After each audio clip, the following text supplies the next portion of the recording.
Hi guys, in this video I'll show you how to create Keplr wallet account. First of all, open the Keplr app on your mobile device and make sure it is updated to the latest version available. After that, you will be prompted to either sign into your account or create a new one. So tap on the Create a New Wallet button and you will be able to sign up using your Google, Apple account or by using the recovery phrase. Simply select the recovery phrase option and you will be redirected to this page. Here, you will be prompted to back up your recovery phrase as it is really important when signing into your wallet.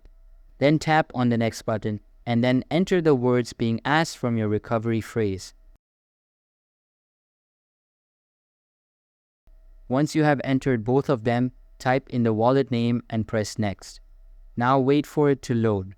After it is done loading, click on the Save button and your wallet will be created successfully. So that's all for this video. If this video was helpful, don't forget to subscribe and hit the like button. Thanks.